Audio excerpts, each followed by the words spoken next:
Hey guys, it's Karl. Welcome back to another gift guide episode, and I've kind of tailored this one towards photography heads. I know for some of my previous episodes, I kind of go tech under a certain price range, but I know for people that are looking to get into the photography, videography, even like content creation space, we'll kind of wrap this video into an all-encompassing one that kind of focuses on that. I think a lot of you are asking towards that, and it's a lot of the gear that I actually use to create a lot of the content that we shoot here on the channel. So definitely super beneficial, and I got to give a shout out to KEH Camera for sponsoring this segment, this video, as a lot of the camera gear that we're about to take a look at, I know that camera stuff is so expensive. If you look to buy any of your stuff used, so obviously some of the newer stuff, it might not be on their site, but the A7S III is what we're recording with, the A7 IV, which I also have. And the nice thing with KEH, they have a used rating system. So all the stuff that you see on their site, you can kind of see the condition it's in. And it's actually a great place to post some of your own gear as well. Say you're trading systems, you're switching from Sony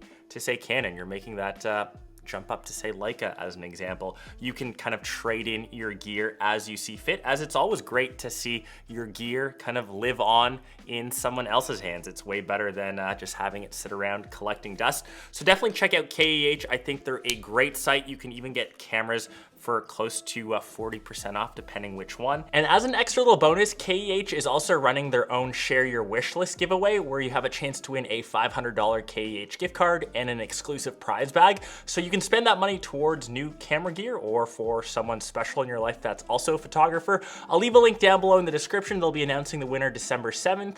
So this video is a double giveaway, and that's your holiday bonus. So let's get back to our first item. We'll start off here since I'm holding the EOS RP. So this is actually Nick's, my homeboy on the B-Cam. This is his own personal camera, and Nick shoots some great photos. I'll do a shameless plug and leave some of his stuff that he shoots over on Instagram. It's some pretty great stuff. I know that people love the color science of Canon, and the lens that he has is the 24-105. It's the f4.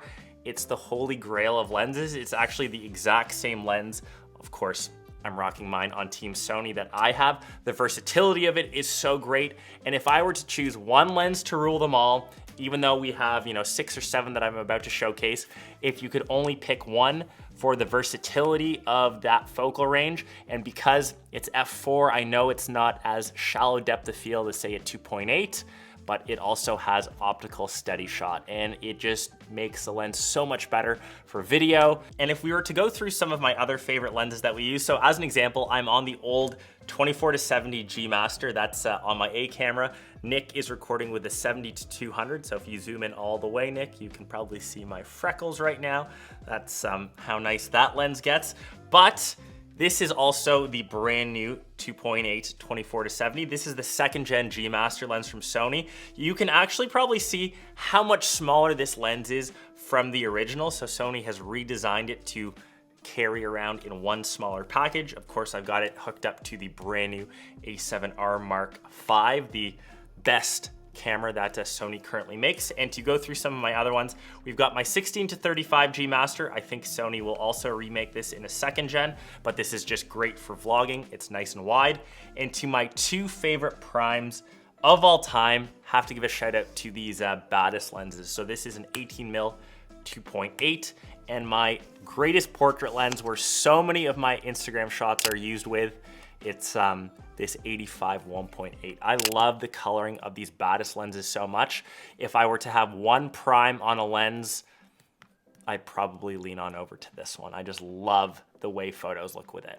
Switching on over to some accessories, I always have one of these little Peak Design straps. So if you've seen them before on the channel, they actually have this little quick release system on the side, which you can kind of quickly release the strap, hence the name.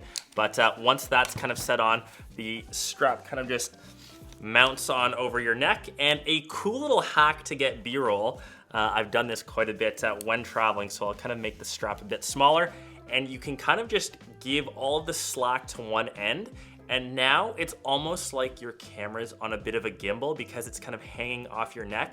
So I've gotten some of the silkiest and smoothest shots by just panning on over like this, just getting that tension nice and tight on the strap, which means the camera isn't really janking around, and you can get some very, very smooth shots. And while I do that run and gun style, I usually have some sort of microphone on top. So this is the Sennheiser MKE 440. It is a stereo microphone. That's why you can see the two little weird sides, because you do pick up the two channels.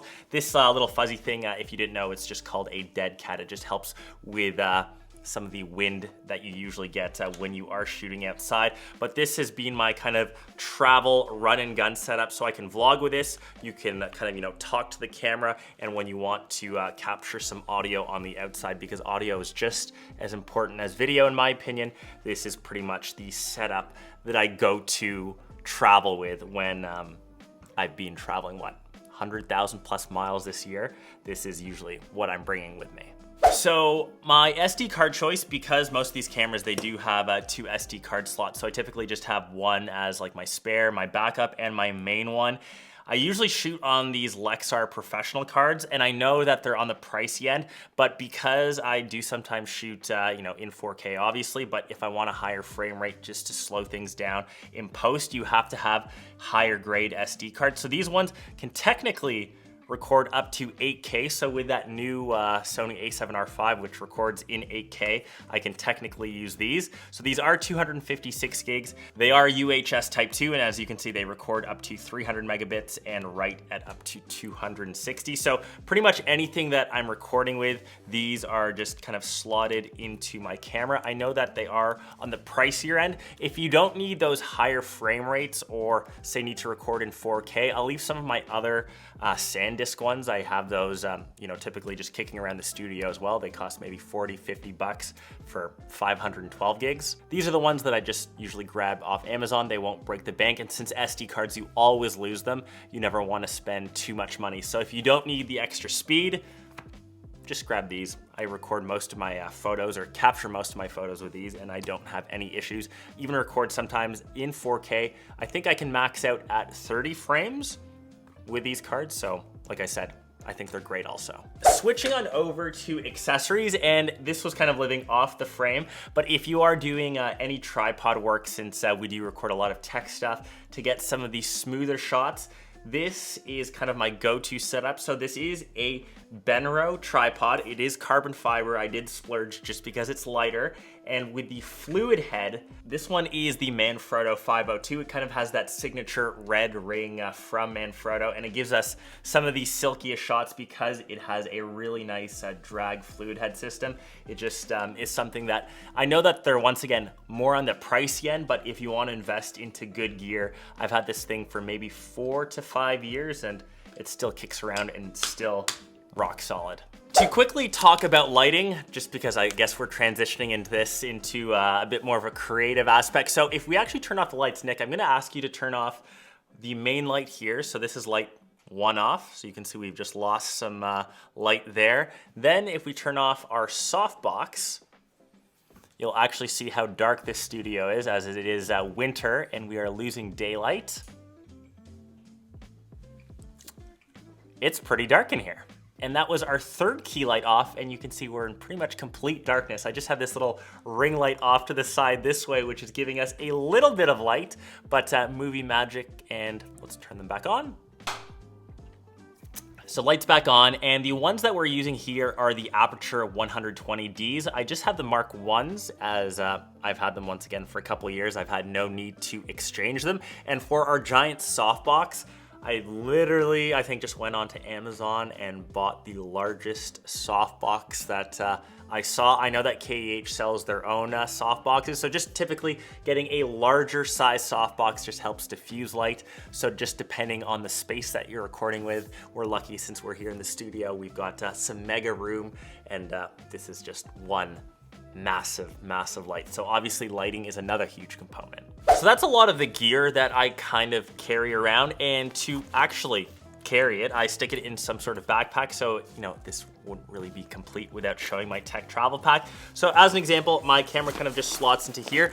This is the RSF duffel pack, and why I love this, not just because it's orange on the inside. It has this nice little front-loading zipper, which of course all of my camera gear just floats around in. It has these nice little small compartments for things like SD cards, things like my MacBook, for example, which I guess we'll talk about in the end, because technically for creators, depending on where you're recording your stuff, so once I've shot actual content, whether that's photo and video, I just plop everything from my SD card straight into my MacBook. So my exact spec is the 16-inch M1 Max.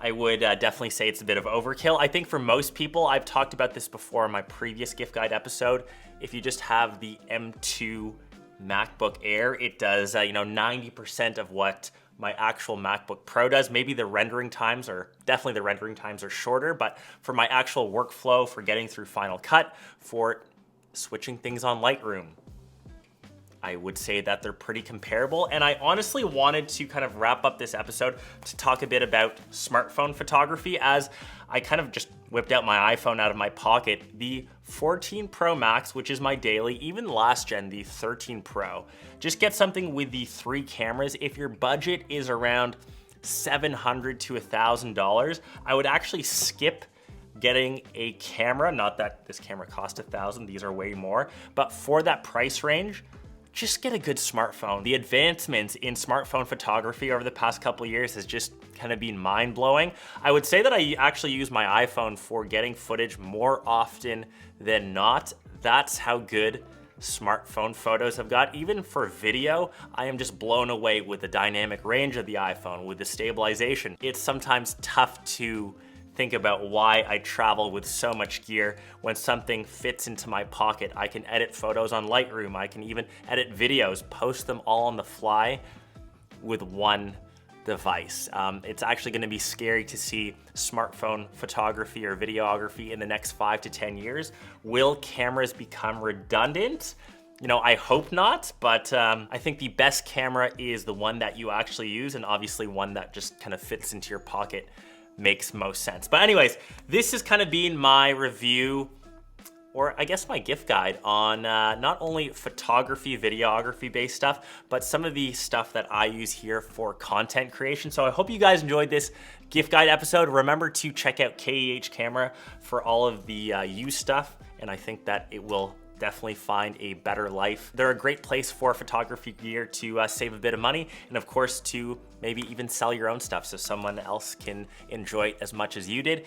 Hope you guys enjoyed this vid. I said it again, check out my other gift guides, and I will catch the rest of you in one of my next ones. Peace.